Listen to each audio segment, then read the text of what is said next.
তো আমরা এখন আশারতলি চা বাগানের আশেপাশে চলে আসছি, এদিকে না একটু সামনে গিয়ে। আর পেছনে তো কী পরিমাণ আমাদের ভোগান্তির শিকার হইতে হয়েছিল আপনারা দেখছেন। আর এখন হচ্ছে একটা অন্যরকম বাংলাদেশ দেখলাম আর কি। সোনাইছড়ি, নাইক্ষ্যংছড়ি এ সমস্ত জায়গায় আসা হয়েছিল, কিন্তু এরকম সুন্দর পাশাপাশি নির্জন জায়গা আমি এর আগে দেখি না। হ্যাঁ, এখানে সুবিধা কি জানেন, আমি ওই যে লামা আলী কদমের খুব বেশি দূর কিন্তু আমি ঢুকি নাই, মানে যতটুকু ঢুকছি এরই মধ্যে আমি একদম যতটুকু দেখছি আর কি।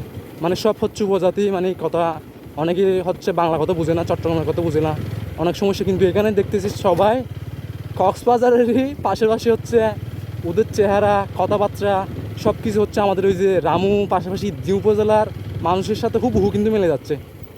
আমার মনে হচ্ছে হচ্ছে আমি এই যে রামুর ভিতর দিকে ঢুকে গেছি, কিন্তু এটা রামু না, এটা আসলে হচ্ছে গর্জনীয় নাইক্ষ্যংছড়ি হয়ে একদম আশারতলি না কি যেন, আমার স্পষ্ট মনে নেই। এখন আমরা হয়তো বা পৌঁছে গেছি। চা বাগান কি কিয়া, এই তো উনি বলে দিলেন হচ্ছে চা বাগান হচ্ছে এদিকে। আর এই যে নাইক্ষ্যংছড়িতে এত সুন্দর জায়গা আছে আমি আগে জানতাম, কিন্তু বাস্তবে দেখার ওই যে অনেক পার্থক্য আর কি, জানা দেখা এগুলা একটা অভিজ্ঞতা আর কি বলতে গেলে। এদিকে কিন্তু রুটগুলো হচ্ছে মানে ইটের হলেও অনেক ভালো।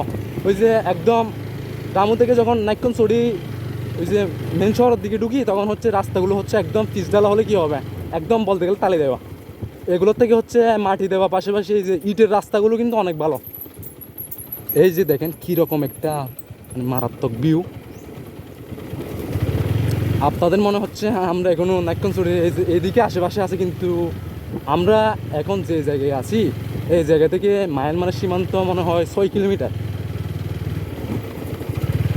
আমরা ঢুকে যাচ্ছি ভিতরের দিকে। কিছুক্ষণ আগে আমাদের সাথে একটা সিএনজিও আসছিল, উনি হয়তো বা ঢুকছে। আমি ওই যে টায়ারের চিহ্ন দেখতে পাচ্ছি, হয়তো বা এটাই।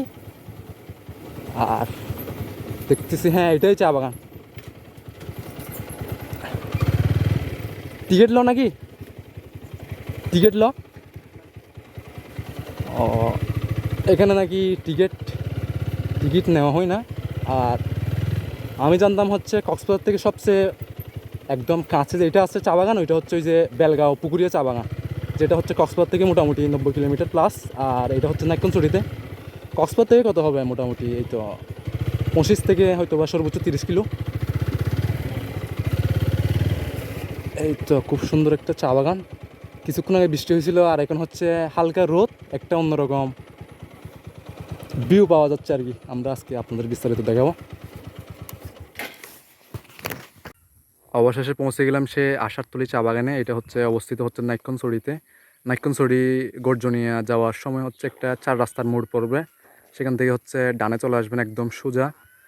এই এলাকার নাম মনে হয়, ইউনিয়নের নাম মনে হয় আশারতলি, সেই হিসাবে এই চা বাগানের নাম হয়েছে আশারতলি চা বাগান। অনেকেই হচ্ছে চা বাগান দেখার জন্য একদম সিলেটের দিকে, চট্টগ্রামের দিকে চলে যায়। আর আমিও চলে গেছিলাম চট্টগ্রামের দিকে। মানে একদম পার্শ্ববর্তী চা বাগানটা মনে করছিলাম চট্টগ্রামের দিকে, কিন্তু আমি বলছিলাম কক্সবাজার থেকে একদম কাছে যে চা বাগানটা আছে সেটা হচ্ছে আশারতলি চা বাগান, যেটা মনে হয় রামু থেকে সর্বোচ্চ হয়তো বা 30 কিলোমিটারও হবে না, 25-26 কিলোমিটার হবে। অবশেষে অনেক ওই যে কাঠখড় পুড়ি আমরা এখানে পৌঁছে গেছি।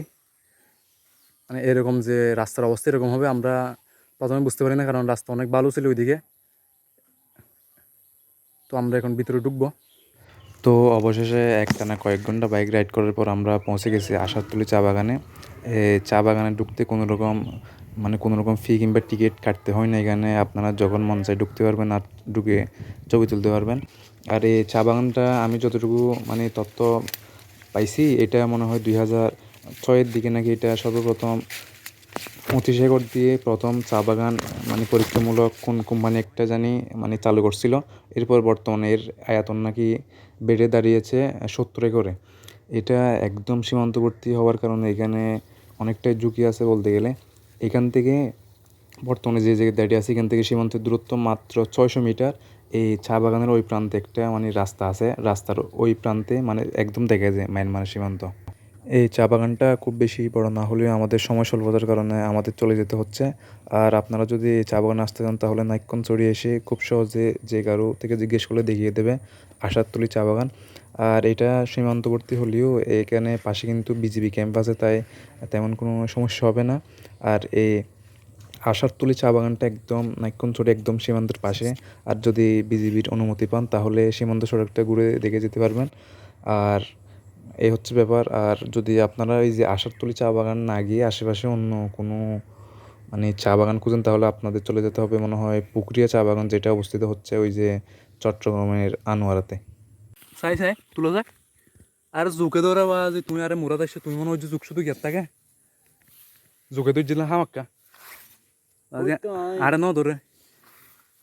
এই চা বাগানে কিন্তু অনেকগুলো ঝোঁক আছে, তাই আপনারা এখানে আসলে সাবধানে থাকবেন। আর এখন আমরা চলে যাচ্ছি যেহেতু আমাদের আবারও ব্যাগ দিতে হবে, আরও মনে হয় আমাদের বাসায় পৌঁছতে আরও 2.5 ঘন্টা মতো লাগবে। এখানে মনে হয় 1.5 ঘন্টা প্লাস লেগে যাবে, কারণ এখান থেকে বের হতে যে পরিমাণ সময় মানে লাগে। আর আবারও আমরা মানে একই রাস্তা দিয়ে যাচ্ছি কারণ বিকল্প কোনো রুট নেই, তাই একই কাদা রাস্তা দিয়ে আমরা আবারও চলে যাচ্ছি। আর দেখেন অবস্থা কীরকম রাস্তার।